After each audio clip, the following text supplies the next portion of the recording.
स्वागत है आपका मनी फ्लो ट्रेडिंग चैनल पर। तो बात करेंगे बीडीएसटी के बारे में कि भाई कल के लिए क्या किस तरीके का प्लान बन सकता है, कौन सा लेवल निकल के आएगा जिसके ऊपर गैप वो किस लेवल के नीचे गैप डाउन का प्लान करना चाहिए, सारी चीज इस वीडियो में डिस्कस करने वाले हैं। साथ के साथ भाई कल की जो बीडीएसटी की अगर हम बात करें तो क्या फर्स्ट क्लास बीडीएसटी हम कैरी करके गए, वो मार्केट ने एक फर्स्ट क्लास ओपनिंग दी है। जैसे अपना अनुमान था कि भाई हम यहाँ से 320 के ऊपर क्लोजिंग करता है तो यहाँ से हम अपसाइड 280-300 के ऊपर क्लोजिंग देता है तो यहाँ से हम गैप अप का प्लान करेंगे और हमने गैप अप का प्लान किया। ओके, रात को अगर आप गिफ्ट निफ्टी देख रहे होगे तो गिफ्ट निफ्टी डाउन था तो आपकी धड़कन काफी बढ़ गई होगी, 100 पॉइंट डाउन चला गया था, यूएस मार्केट डाउन था। फिर धीरे धीरे जब यूएस मार्केट क्लोजिंग की तरफ आया तो अपनी गिफ्ट निफ्टी रिकवर हुई। कुछ ऐसे स्टेटमेंट्स आए जिसकी वजह से यूएस का मार्केट रिकवर किया। ओके, अपना गिफ्ट निफ्टी रिकवर किया, वो आगे हम डिस्कस करेंगे क्या किस तरीके का सिनेरियो था, क्या स्टेटमेंट आ रहे थे शाम को ट्रंप साहब की तरफ से। ओके, पर आज सुबह अगर हम देखें अपने फ्यूचर्स जो थे वो लगभग 30-40 पॉइंट के आसपास, यानी गिफ्ट निफ्टी 30-40 पॉइंट का गैप अप दिखा रहा था। ओके, पर जो ओपनिंग आई है वो 140 पॉइंट गैप अप के साथ निफ्टी के आई है। एक फर्स्ट क्लास ट्रेड मिला है, आपने भी लिया होगा, कमेंट सेक्शन बताइएगा कितना प्रॉफिट किया। ओके, चलिए अब बात करेंगे कल के किस तरीके से प्लान होगा। उससे पहले लर्निंग चैनल का डिस्कशन क्या किस तरीके से आज हमने लर्निंग चैनल का डिस्कशन किया। एक देखिए आज एक्सपायरी है, एक्सपायरी के दिन वॉलेटाइल होता है और देखिए मार्केट धीरे धीरे निफ्टी अगर आप देखेंगे धीरे धीरे ऊपर करके गया है। ओके, तो ऑप्शन में आपको ये मत सोचिए कि आप यहां पर बैठे होंगे तो आपको यहां तक का बड़ा मूव मिला होगा ऑप्शन में, क्योंकि एक्सपायरी है तो देखिए हुआ ही है, सीधी सी बात है ना। और आप ओटीएम और एटीएम में बैठोगे तो कुछ खास मूव देखने को भी नहीं मिला होगा। ठीक है, चलिए तो अब किस तरीके से आज हमने प्लान किया उसको डिस्कस करेंगे। तो वीडियो स्टार्ट करने से पहले अगर आप मेरे चैनल पर नए हैं तो सबसे पहले तो चैनल को सब्सक्राइब कर लीजिए, साथ के साथ बेल आइकन को प्रेस कर दीजिए जिससे you will never miss the update. जो भी वीडियो मैं अपलोड करूंगा आप तुरंत जाकर के देख सकते हो और अपनी स्ट्रैटेजी बना सकते हैं। एक चीज याद रखिएगा, अगर आप मेरे व्यू पे प्लान करें तो आपको पता होना चाहिए I am not SEBI registered, मैं सेबी रजिस्टर्ड नहीं हूं। तो प्लान करने से पहले अपने फाइनेंशियल एडवाइजर से एडवाइस जरूर कर लीजिएगा। बाकी अगर आप देख रहे हैं, सीख रहे हैं, समझ रहे हैं तो बहुत ही इंपॉर्टेंट वीडियोस आपको मिलते रहेंगे, तो प्लीज अपना प्यार बनाए रखिए। ओके, चलिए सबसे पहले तो भाई बीटीएसटी गैप अप खुला, हमने तुरंत बीटीएसटी ओपनिंग पे ही बुक करना था। क्यों? क्योंकि गिफ्ट निफ्टी जितना बता रहा था 68-70 पॉइंट के आसपास बता रहा था, उससे बड़ा गैप अप हो गया। ओके, जब इतना बड़ा गैप अप होता है तो फर्स्ट अब क्या होता है कि गिफ्ट निफ्टी को मैच करने के लिए निफ्टी उस प्राइस पर आता है। ओके, तो यानी कहीं ना कहीं जो ऑप्शन होगा वो आपका डिके हो जाएगा, तो इस वजह से बुक कर लेना चाहिए। और क्या हुआ कि मार्केट एक रेजिस्टेंस जोन में ओपन हुआ और वहां से गिरने लगा। ओके, और कल का जो यहां पर इसने स्विंग लो बनाया था, ओके, लगभग 2-2.25 के आसपास उसके नीचे गया। ओके, काफी यहां पर बियर स्ट्रैप भी हुए होंगे और उसके बाद जो मार्केट ने मूव दिया फर्स्ट क्लास मूव दिया। ओके, क्या किस तरीके का आज हमने मूव कैप्चर किया, तो राइट हैंड साइड पर वो पहला पिक दिख रहा होगा। देखिए क्या करें, अगर आपने लिया है तो 5 से 7 पॉइंट से ज्यादा का रिस्क नहीं लेना। देखिए एक्सपायरी वाले दिन इसी तरीके का ट्रेड करना चाहिए, 5 से 7 पॉइंट का रिस्क लीजिए। ओके, क्योंकि क्या होता है ना, काफी बार बहुत वॉलेटाइल सेशन होता है। ओके, तो पहले कटता है फिर चलता है, जब चलता है ना तो 5 से 7 पॉइंट नहीं लेते हैं, फिर वो दोगुना हो जाता है। मतलब आप समझ लीजिए कि आप 5 से 7 पॉइंट का रिस्क ले रहे हैं तो आपको 14, 15, 20, 25 और आपका जो प्रीमियम है वो भी डबल हो सकता है। तो ऐसे ये हुआ कि निफ्टी में 22-310 के नीचे डाउन साइड मूव पॉसिबल है। ओके, जब मार्केट गिर रहा था तब हमने यहां पर प्लान किया कि भाई 310 के नीचे अगर जाएगा तो यहां से हम डाउन साइड का प्लान करेंगे और ये मूव हमने कैप्चर किया हमारा। अब जैसे मैंने इसमें बोला है कि 9:44 पर बोला है, तो 9:44 का मतलब है इस कैंडल पर मैंने बोला है। ओके, तो इसमें हमारे एक एसएल भी कटा 5 से 7 पॉइंट का, पर उसके बाद जब गया है तो एक फर्स्ट क्लास मूव देख करके गया। ओके, ऑप्शन की बात करूंगा तो आप जाकर के देखिए, ऑप्शन का नाम नहीं लूंगा। ओके, 55 वाला ऑप्शन जो है 104 का हाई लगा करके आया। आप देखिए 5 से 7 पॉइंट का रिस्क की रिवॉर्ड आपको कितना मिला है, रिस्क के कंपैरिजन में रिवॉर्ड देखिए फर्स्ट क्लास मूव मिला। ठीक है, इसलिए कहते हैं कि भाई एसएल से छेड़खानी नहीं, SL is the SL. Okay, SL कटा तो लेना है। ओके, चलिए अगला क्या कह रहा है इसमें, अगला फिर हमने यहां पर प्लान किया 22,345 के ऊपर अपसाइड मूव पॉसिबल, इसको मैं मार्क कर देता हूं, ये है 22,345। यहां पर हमने प्लान किया कि इसके ऊपर जब जाएगा तो हम यहां से अपसाइड प्लान करेंगे और ये मैंने बोला है 10:11 पर, तो 10:11 का मतलब है यहां इस कैंडल पर मैंने बोला है, इस कैंडल पर इसने ब्रेक किया है। ओके, और आपको बताऊं जब ये ब्रेक करने वाला था तो मेरा नेट चला गया था। ठीक है, और फिर जब मैंने सिस्टम, मेरे को लगा मेरे सिस्टम में प्रॉब्लम, सिस्टम ऑफ किया, फिर मैंने वाईफाई देखा, वाईफाई में प्रॉब्लम तो नहीं है, उसकी वायर निकाल के फिर दोबारा डाल के देखी। ओके, और फिर फाइनली नहीं आया तो फिर मैंने उस बंदे को कॉल किया वाईफाई वाले को, वो जब तक आया तो मैं यहाँ पर था, मतलब मैंने तो खुद ट्रेड प्लान नहीं किया, निफ्टी यहाँ पर था। ओके, पर इसने जो मूव दिया है जबरदस्त तरीके से मूव दिया। ओके, है ना, एक फर्स्ट क्लास ट्रेड देकर के गया, इसने जब निकाला थोड़ा सा साइडवेज हुआ और एक फर्स्ट क्लास मूव इसने दिया है 450 का, लगभग 100 पॉइंट का मूव।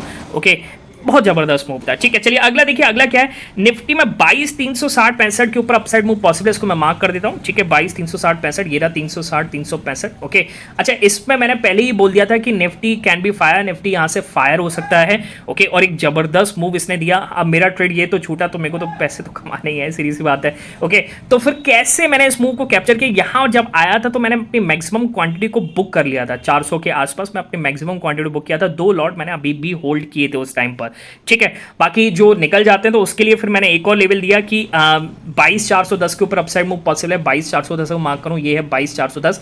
ठीक है, और इसके ऊपर फिर एक फर्स्ट क्लास मूव दिया है, और इसको हमने 460 के आसपास, ये जो रिजेक्शन दिख रहा है आपको 455 460 के आसपास फुल क्वांटिटी लेकर के निकले हैं। ठीक है, तो कहने का मतलब क्या है, कहने का मतलब ये है कि भाई अगर आप रिस्क रिवॉर्ड को मैनेज करते हैं तो आपको मार्केट एक फर्स्ट क्लास मूव देता ही देता है। ओके, सेटअप आपका करेक्ट होना चाहिए, है ना, ये चीज तो बहुत जरूरी है। आपका डेटा देखने का एनालिसिस सही होना चाहिए। ओके, है ना, और वो सब आप सीखना चाहते हैं, समझना चाहते हैं, तो उसके लिए आप मेरा टेलीग्राम चैनल ज्वाइन कर सकते हैं। ठीक है, ज्वाइन करने का तरीका एक ही है कि डिस्क्रिप्शन में जाइए और डिस्क्रिप्शन से जाकर के ज्वाइन कीजिएगा, सर्च मत कीजिएगा, क्योंकि बहुत सारे फेक चैनल्स अवेलेबल हैं। क्लियर है? चलिए अब आते हैं फटाफट से कि भाई अब क्या करना है BTST कल फ्राइडे के लिए, किस तरीके से हम प्लान कर सकते हैं। ओके, तो एक बार मैं आपको यूएस मार्केट कल का दिखाता हूं कि भाई यूएस मार्केट में कल ऐसा क्या हो गया कि भाई जो लगातार गिर रहा था वो कल एक फर्स्ट क्लास मूव देकर के गया। क्यों ऐसा देखने को मिला है ना, क्या ऐसी न्यूज़ थी जिसके बिहाफ पर हमें ये मूव देखने को मिला। ठीक है ना, अब देखिए आपको दिखाऊं चार्ट में, तो एक टाइम पर ये डाउन था, 200-250 पॉइंट के आसपास डाउन था डाउ जोन्स, और वहां से पलटा है तो 1.25% के आसपास चला है। S&P भी अच्छा मूव किया और नेस्डेक भी बढ़िया मूव किया। ठीक है, अब ऐसा क्या हुआ यूएस मार्केट में, उसको समझना बहुत जरूरी है। ठीक है, हैंडओवर बहुत अच्छा था। अब वो इसका रीजन ये था कि ट्रम्प साहब ने कल थोड़ी पॉजिटिव बात करी मार्केट से रिलेटेड। कहने का मतलब क्या है कि ट्रम्प साहब ने यहाँ पर आपको मैं दिखाऊं, यहाँ पर एक न्यूज़ आई है जिसका कह रही है, मतलब इस ट्रम्प साहब का कहना ये था कि ट्रम्प कमेटी का कहना ये था कि Trump could give Canada Mexico tariff relief by today. कल की न्यूज़ है। ठीक है, यूएस गवर्नमेंट सेक्रेटरी का ये बयान था। ओके, अब रिलीफ ऑन बिहाफ ऑफ, उन्होंने ऑटो पर रिलीफ देने का सोचा। ऑटो पे अगर मैं बात करूंगा तो लगभग उन्होंने 1 महीने की रियायत अभी रिलीफ दे दिया कि इसके बारे में और विचार किया जा सकता है। ठीक है, ओके, नेगोशिएशन टेबल के सामने आ गए हैं, आप नेगोशिएट कीजिए, हम वहाँ से नेगोशिएशन करेंगे। ठीक है, इस तरीके का वहाँ से रुझान देखने को मिला। ओके, साथ के साथ यहाँ पर कहा जा रहा है कि आज और एक और रियायत देखने को मिल सकती है। अगर हम बात करें कि यहाँ पर एग्री प्रोडक्ट्स जो है उसमें भी रियायत देखने को मिल सकती है कनाडा मैक्सिको टैरिफ में। ओके, तो इस पर भी मार्केट की नजर बनी रहेगी। ओके, अपने मार्केट के लिए पॉजिटिव टिगर क्या क्या हुए, देखिए अपने मार्केट के लिए पॉजिटिव टिगर ये हुए कि यूएस डॉलर यानी डॉलर इंडेक्स की हम बात करें तो लगातार ये गिर रहा है। Okay, which is a good sign for us. Okay, और साथ के साथ अगर हम देखें यहाँ पर क्रूड का गिरना भी हमारे लिए पॉजिटिव बना। ठीक है, ये एक पॉजिटिव न्यूज़ थी। तीसरी पॉजिटिव न्यूज़ यहाँ से ये निकल के आई कि भाई यहाँ पर आरबीआई ने अनाउंस किया कि हम यहाँ पर इन्वेस्ट करेंगे, यानी इन्फ्यूज़ करेंगे। ठीक है, इन्फ्यूज़ कितना अमाउंट करेंगे, लगभग 1.9 लाख करोड़ लिक्विडिटी सिस्टम में डालने वाले एनबीएफसी और बैंक से। ठीक है, पर देखिए मार्केट क्या ना हमेशा उलट करता है, जिस दिन आप सोचेंगे चलेगा उस दिन नहीं चलेगा। तो बैंक्स और एनबीएफसी आज चल ही नहीं रहे, बहुत ट्राई कर रहे हैं। अगर मैं बैंक्स की बात करूंगा तो बहुत ट्राई कर रहे हैं बैंक्स यहाँ से चलने के लिए, पर चलने को राजी नहीं है। ठीक है, उसके पीछे रीजन है। ओके, क्योंकि जब सब बुलिश हो जाएंगे तो फिर उस दिन नहीं चलेगा। ठीक है, आज यहाँ पर साइडवेज है। मुझे लगता है कि कल बैंक्स बहुत बढ़िया मूव दिखा सकते हैं और यहाँ से 49,000 तक का भी मूव देखने को मिल सकता है कल के दिन बैंक्स निफ्टी में। ओके, जिस दिन आती है ना उस दिन नहीं चलता, अगले दिन चलता है। ठीक है, चलिए तो ये एक बढ़िया न्यूज़ बनी। ओके, और सोर्सेज देखिए यहाँ पर आपको पता होगा कि पीयूष गोयल साहब जो है यहाँ पर यूएस में काफ़ी ज़्यादा बायलैटरल टॉक के लिए गए हुए हैं और यहाँ से कुछ न्यूज़ेस आ रही हैं। इसमें न्यूज़ेस क्या हैं कि इंडिया में cut tariff on imports of the car. ठीक है, मतलब कार पे इम्पोर्ट्स टैरिफ जो लगता है, इम्पोर्ट ड्यूटी जो लगती है वो यहाँ से कम हो सकती है या बहुत ही नेग्लिजिबल हो सकती है। ओके, ऐसा वहाँ पर यूएस ने डील भी रखी है और हो सकता है कि आने वाले टाइम पर अपनी गवर्नमेंट इस चीज़ को कंसीडर करे। ठीक है, तो कुल मिलाकर के हैंडओवर अच्छा दिख रहा है। और अगर मैं आपको बताऊं आज यूएस से डेटा आने वाला है, डेटा की अगर हम बात करेंगे तो आज इनिशियल जॉबलेस क्लेम डेटा आएगा। ठीक है, यूएस से, इस पर आपकी नज़र होनी चाहिए। और साथ के साथ कुछ फेड ऑफिशियल्स की यहाँ पर कमेंट्री भी आ सकती है, वो क्या किस तरीके के बोलते हैं उस पर भी आपकी नज़र होनी चाहिए। ठीक है, बात समझ में आ रही है? ओके, और अगर हम यहाँ से BTST प्लान करें, एक बार यूएस फ्यूचर्स देख लेते हैं, यूएस फ्यूचर्स किस तरीके से बिहेव करें। थोड़ा बहुत नेगेटिव में यहाँ पर पर आपको नजर आएंगे।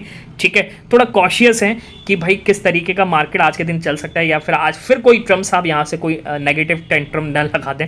ठीक है, तो इस पर मार्केट की नज़र है। अच्छा, अब हमें अपनी सेटअप को कैसे देखना है। ठीक है, कल का तो हमें सेटअप क्लियर नज़र आ रहा था, हमने यहाँ से बाय किया। ओके, अब मार्केट की क्लोजिंग अगर देखी जाए, जैसे bank Nifty which is very trying, बहुत अच्छा ट्राई करा बैंक निफ्टी। ओके, एक बार मैं फटाफट से निफ्टी पर आ जाता हूँ और ये चार्ट खोल लेता हूँ। चार्ट खुल क्यों नहीं रहा है। ठीक है, अगर हम बात कर, हाँ देखिए निफ्टी का अगर मैं आपको चार्ट दिखाऊं, निफ्टी 500 के ऊपर सस्टेन करने की कोशिश करा, और अब देखिए 500 की एक्सपायरी, मतलब आज एक्सपायरी है तो हो सकता है कि 500 पर पे ही 500 के आसपास एक्सपायरी दे दें। ठीक है, पर अगर सबसे हाईएस्ट अगर देखा जाए तो कॉल राइटर्स यहीं बैठा हुआ है। ठीक, और मुझे नहीं लगता आज कोई मूव देगा। वैसे 520 530 निकालता है तो एक बढ़िया शॉर्ट कवरिंग मूव भी दे सकता है, पर टाइमिंग अब लगभग 1 घंटे के आसपास रह गया है। ठीक है, तो अब अगर आप यहाँ पर प्लान करने जा रहे हैं, ओके, तो आप एक ही केस में प्लान कीजिए, अगर निफ्टी की क्लोजिंग 22,500 के ऊपर आए। ठीक है, अगर 22,500 के ऊपर आएगी तभी आप गैप अप का प्लान कर सकते हैं, उससे पहले आप मत कीजिएगा। ठीक, हो सकता है कि 22,500 आने के बाद भी आप प्लान ना करें, मतलब मैं प्लान ना करूं, क्योंकि इसके पीछे एक रीज़न ये है कि मैं पूरा सेटअप देखूंगा कि सेटअप मैच कर रहा है कि नहीं कर रहा है। हो सकता है 22,500 टारगेट आ गया हो तो गिफ्ट निफ्टी में यहाँ से FIS सेलिंग स्टार्ट कर दें, वो भी पॉसिबल है। US मार्केट पर भी डिपेंड करेगा आज रात को किस तरीके से चलता है। पर अगर 22,500 आए तो अब ITM ऑप्शन में जाइएगा, OTM ऑप्शन में मत जाइएगा। ठीक है, बहुत रिस्की हो सकता है OTM ऑप्शन। हो सकता है कि कल 50-60 पॉइंट नीचे खुले और उसके बाद फिर नीचे ही चले। बात समझ में आ रही है। ठीक है, तो अगर आप ITM ऑप्शन लेंगे यानी 22,450 400, ठीक है, वो अपनी कैपिटल के अकॉर्डिंग आपको जो लगे वो उस हिसाब से प्लान कीजिएगा। ओके, और अगर आपको डाउन साइड का प्लान करना है तो 22,400 के नीचे ही डाउन साइड का प्लान करेंगे, उससे पहले आप डाउन साइड का प्लान नहीं करेंगे। बात समझ में आ रही है। और 22,500 के ऊपर क्लोजिंग कर रहा है तो बहुत अच्छी क्लोजिंग आएगी। इन दोनों के बीच में कहीं भी क्लोज करता है तो मैं अपने टेलीग्राम चैनल पर इन्फॉर्म कर दूंगा, आप जाकर के ज्वाइन कर सकते हैं। ठीक है, चलिए बाकी मिलेंगे नेक्स्ट वीडियो में, तब तक के लिए बाय बाय, टेक केयर।